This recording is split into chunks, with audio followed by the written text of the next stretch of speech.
Olá, meus amores, boa tarde. Agora que já treinamos a utilização das plaquinhas, vocês estão realmente bem espertos? Lembra que a Pro falou lá no Zoom que a gente vai utilizar as plaquinhas para responder a nossa prova e que não pode trocar de plaquinha, senão a prova vai ver e vai dar a notinha, vai estar como errado? Presta atenção aqui, ó, pra gente só relembrar. Falamos na última aula sobre substantivos. Vamos continuar falando sobre ele. Ó, o exemplo que eu vou dar agora é: Sofia ficou contente. A palavra contente, ó, aqui eu botei o tracinho. Ela é o quê? Letra A, um substantivo comum.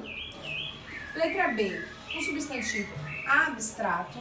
E letra C, um substantivo próprio. O que você vai fazer?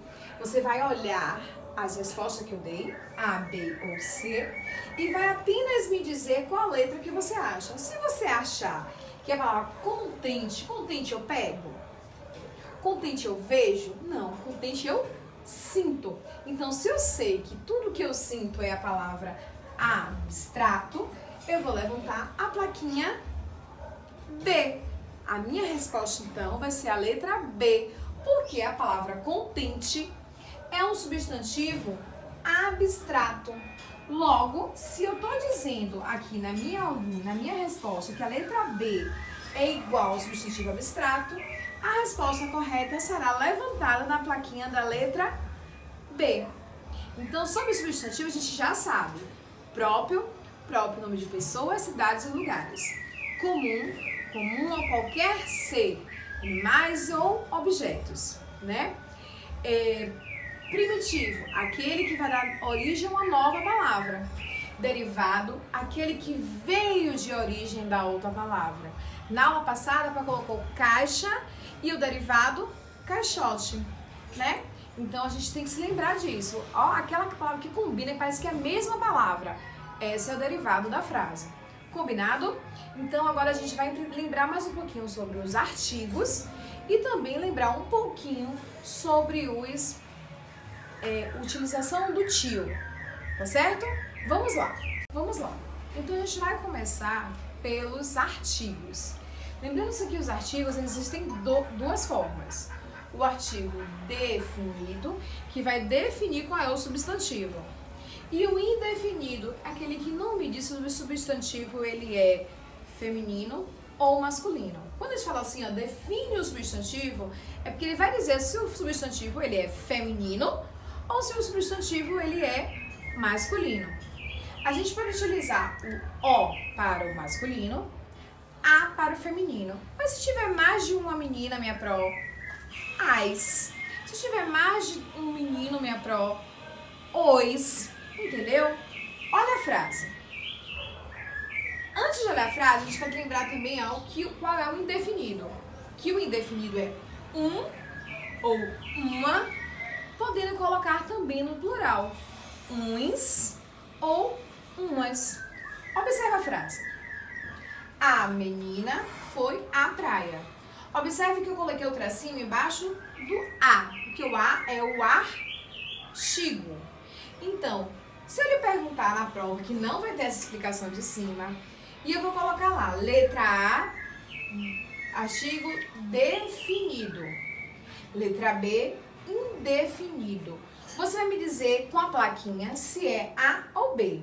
Se eu sei que artigos definidos é quem vai me dizer se é homem ou mulher, qual o gênero daquele substantivo, eu sei que menina tem um gênero feminino.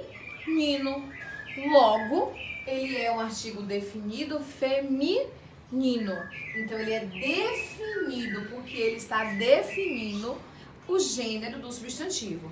Então, ele seria a plaquinha A. Eu botei a plaquinha A, meu coleguinha botou B e eu vi. Aí eu vou trocar então, eu quero B. Não pode fazer isso no dia da prova.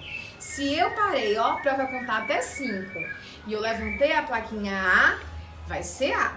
Mesmo que minha resposta eu acho que esteja errada, eu tenho que levantar a minha plaquinha e não posso baixar. Vai que ela tá certa e do meu colega que está errado. Ó, fica a dica. Agora vamos trabalhar com o uso do tio. O tio é super simples. A gente utiliza o tio para melhorar o som nasal. Lembra que a professora fez até uma musiquinha da última aula sobre isso? Então a palavra mamãe ter esse som nasal, a mamãe, é que a gente utiliza o tio.